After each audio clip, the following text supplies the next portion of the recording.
When we first started the Seattle Clemency Project, we had a pretty simple idea that we had a lot of people in prison who had done time beyond which it was serving a valid purpose. We wanted to provide free legal services to those individuals in response to a systemic problem that we saw. Washington abolished parole in 1984. And what that meant for our system of justice was that a lot of people who are sent to prison for life and long sentences went there with no review based on their rehabilitation. These reformed individuals that are currently incarcerated have very few opportunities to demonstrate that maturation and reform. They do not have a right to counsel. When we started going into the prisons, what we found were some of the most powerful people we'd ever met. And we told lawyers that there was an opportunity for them to tell stories about extraordinary people who are in our prisons, and to tell the Clemency Board and the governor that we are missing out in our community by not having these people back in it.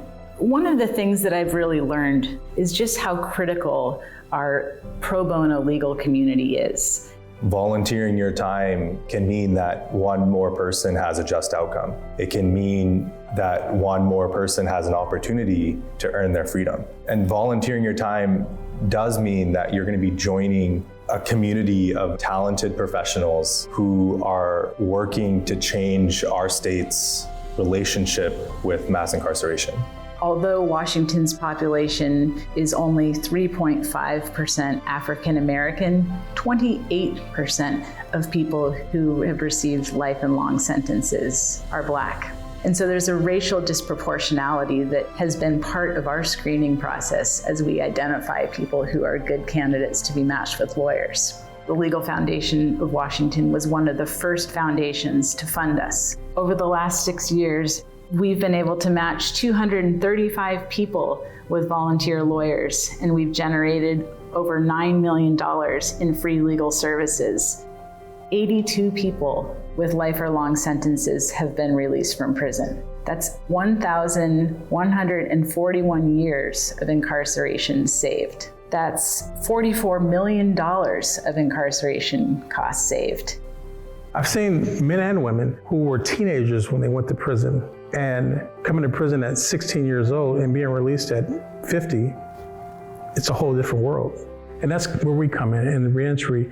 We want to get people when they're inside, before they even come home. We want to teach them what it's like to be in society, what it's like to have a job, what it's like for finances. We're up to like 42 people so far who are now homeowners. They're wanting to be business owners now. They're wanting to get involved in different organizations. We formed the mentor group. It's not just people who were formerly incarcerated. There's also community members, family members. There's victims, there's attorneys, former judges, former Department of Corrections staff. And what we're doing is we're healing wounds together. Michael and Cheryl Lydell are siblings who were both given life sentences under the 3 strikes law. They both mentored other people in prison.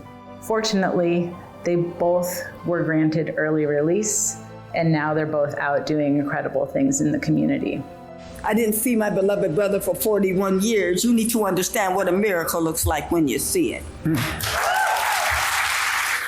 The first thing I had to do was forgive those who trespassed against me. Then I began to forgive myself. And then I began to take off and fly.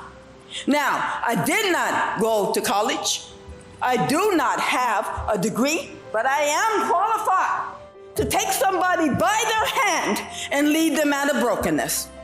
I had 56 years to do, 40 for the state, 16 for the feds. And I was told that I was a de facto lifer. Being rescued by Camilla Mann and David Heiner and Jennifer Smith and Willa Osborne and the entire Clemency Project, right, raised me from a well, a dark, dungy well where there was no light.